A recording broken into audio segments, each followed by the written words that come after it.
what would be most useful for you in our conversation today? I would like to find out whether I want to hire you as a tutor to see if I can get my score up. I'm doing great on practice tests, but I'm stuck in the mid 160s on actual tests. What are your goals? I mean, I want to get as close to a 180 as I possibly can. Okay. Do you have a target test date in mind? I don't right now. I mean, like I said, I've taken a couple already, possibly the June test, probably whatever the next disclosed test is. Mm-hmm. But I might skip one, so it might be the next second disclosed test. But I really like the disclosed ones with all the information they give me, at least. Right. Of course, I understand. And you plan to apply this fall? I am not sure. Probably not anymore because March 1st is the date for a lot of my schools, so it'll probably end up being next year. Mm-hmm. Okay, so you say that you're interested in working with me. What would you like to know? I feel like I put out so much information already. I'm more interested in learning about you, but if you have questions for me, I'm happy to answer them. Let's see. So I think where I've had the most problems is in logic games, which is kind of surprising because I've got an engineering background. I do pretty well on them. But I hit the actual test and I see a different one than I'm used to. And I guess I have a lot of trouble. Two in particular that have given me trouble. I'm not sure how much we can talk about this one because there was the beer game, the beer and breweries game on the November test.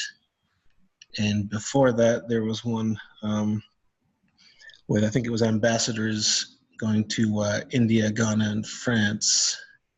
Right. That just kind of hit me out of the blue and kind of threw me off. So let's talk a little bit about how you could prepare for those kinds of weird curveball games. Have you ever focused on curveball games or unique games or rare games in particular? I'm working through the early games tests, like test 1 through I'm on about 8 now. So I've been doing a little bit of that just because a lot of those are oddballs. Yeah, that's what you want to do. You want to focus on those so that you're used to being placed in uncomfortable situations where you have to adapt.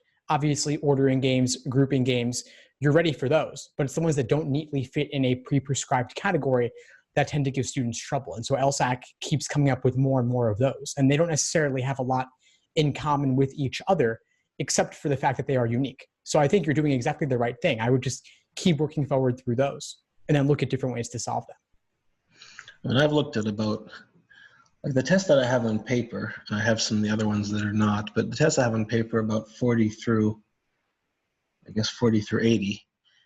And I consider very few of those to be surprising games. I guess they were all when they first got there, but I consider very few of those to be games that are out of the ordinary.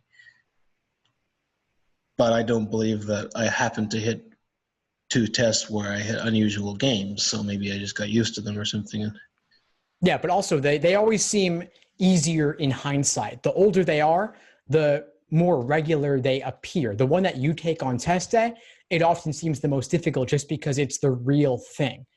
And a lot of the most recent ones, people haven't really had time to absorb them yet, in a sense. So you'll go on message boards and you'll see people complain and be up in arms about this particular game or that particular game. But 5 years from now, that will seem normal to everybody.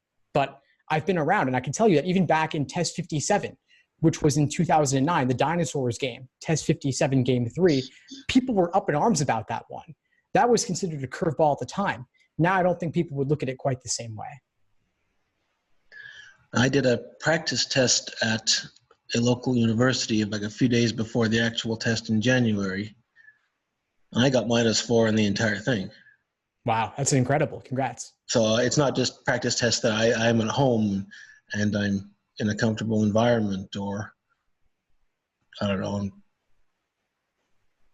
other cases that are not like the actual test environment. I mean, they're not exactly proctored, but there'll be no point in trying to cheat on them, I guess. I don't think you could. Yeah. Well, fluctuations from exam to exam are totally normal because one particular tough game might throw you and another one doesn't. So that sort of variation is normal. I think that what you're doing in terms of going back to the oldest games is the right approach. So what other things would you do that would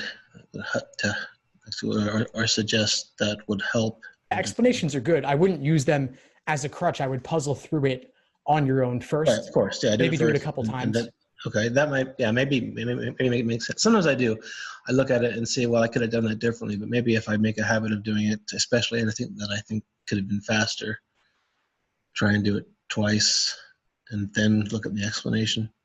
Yeah, and I've got a list of curveball games on my site, starting with prep test 1 all the way up to present. And you're already working through a lot of those, but if you need more, that's a good starting point for you. And just redoing them and seeing that there are different ways to solve them. No one particular way is right, but even though it may seem unfamiliar on the surface, it still contains the same underlying logic in terms of applying rules, solving the questions using previous work. All of that still comes into play.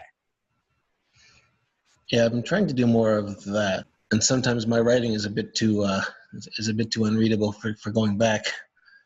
So, well, that's the thing to work on too, because you want it to be clear enough that you could look back at your notes 2 weeks later or a month later and still understand them fully. And during timed conditions, of course, that's really important.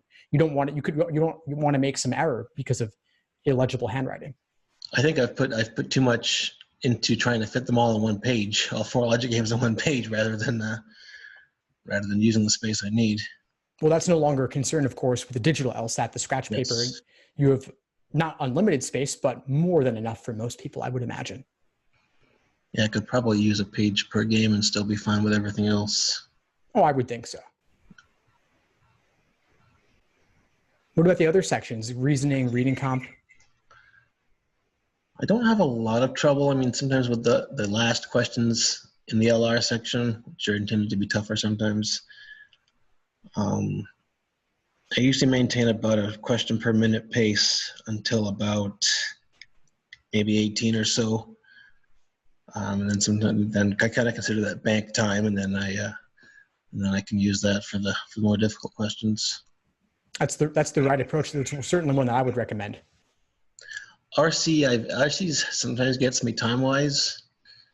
So I don't know what to say about that.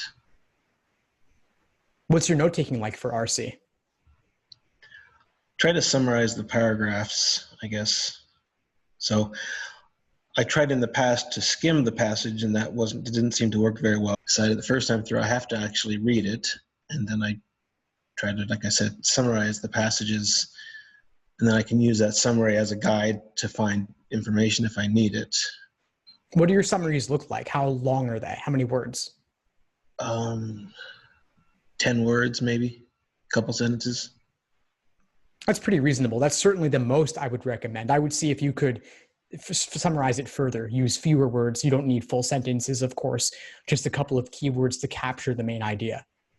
You had a post recently about getting from 160s to 170s, which is exactly what I'm looking to do. Can you expand a little more on some of those points?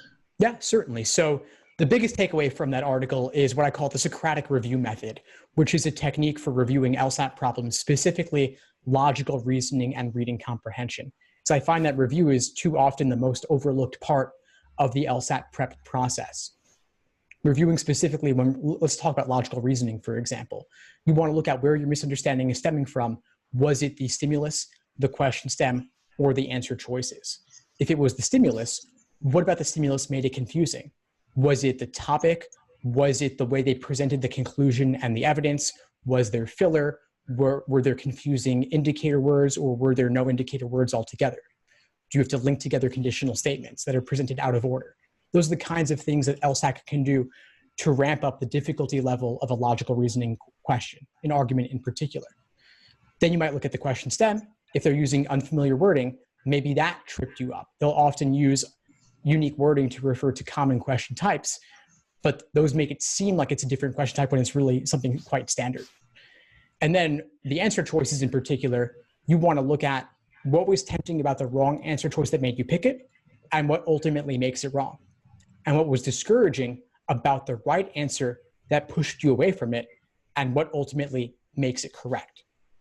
So you're really digging deeper here. I liken this to the Kaizen or Six Sigma approaches, or the 5 whys, where you're really looking to get to the root causes of a problem.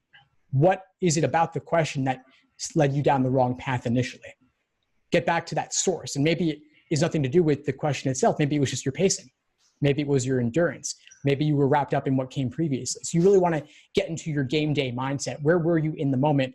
What was your thought process like as you were working through the question initially?